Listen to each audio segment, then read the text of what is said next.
So Franklin Graham decided to put something up on his Facebook, and he's the son of Billy Graham, pretty much the idol of Southern Baptism. So this is what it said. Is Islam really a religion of peace? Islamic State justified kidnapping women as sex slaves in their new issue of their online magazine. They said it is a firmly established aspect of Sharia, and anyone who denies this is denying the Quran. These are the militants who are currently terrorizing innocent Iraqis right now and advancing through the Middle East. Does this sound peaceful to you? Last question I can answer. No. The first question, is Islam really a religion of peace? The counter question to that is Christianity a religion of peace? Because guess what? Christianity and Islam is both from the same religion. They derive and pretty much have the same material of religious doctrine in it. The only thing there's difference is they believe in two different gods. There's this misconstruing versions of it. So if you want to sit there and say Islam's a religion of peace, well, you got to bash Christianity as well, because Christianity and Islam share some similar beliefs. Because you say it's completely against, there is similarities here.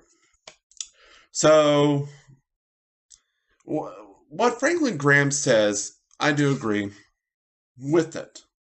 But the thing is, he's ignoring the problem here. And being ignorant and actually bashing religious material. Bashing a religion while ignoring his own religion's problems. Because guess what? If you actually did a view around religion,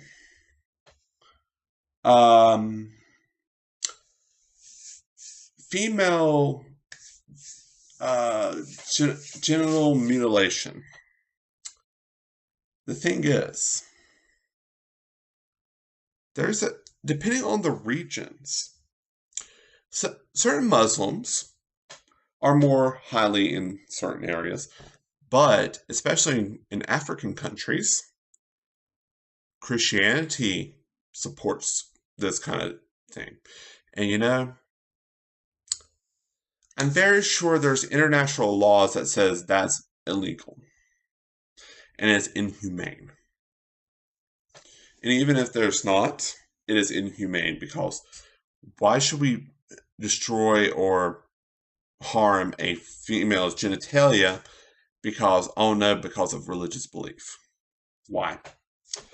Just for example, you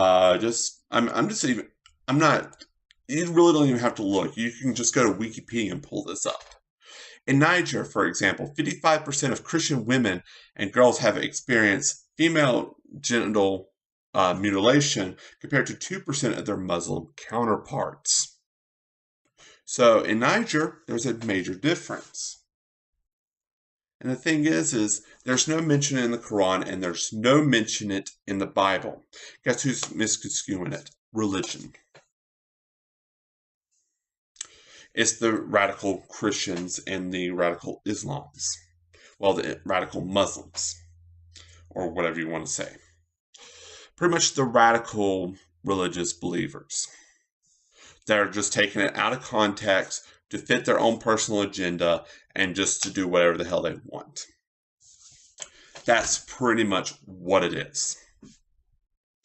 And, I wanted to, and, Billy Graham, this is pretty much what you're doing.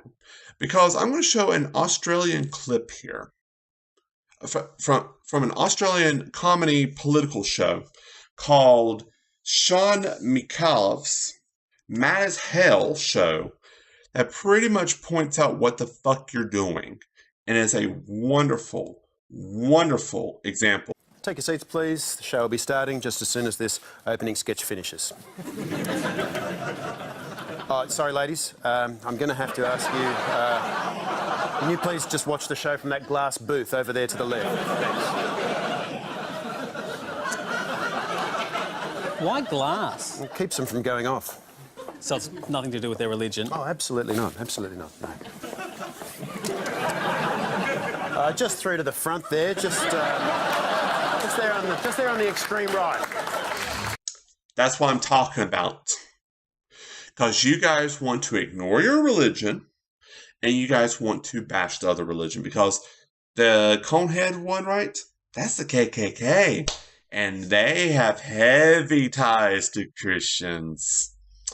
And gee, can we remember what they did to African Americans? Oh yeah, they hung people, they lynched them, and they pass out racist material and stuff like that. So trust me, you radical rights, you can sit there and bash Islam as much as you want, but continue to ignore your religion problem and just continue to bash it, because that's all you're going to do. Bash someone just to fit your own narrative. That's all you're doing at this point.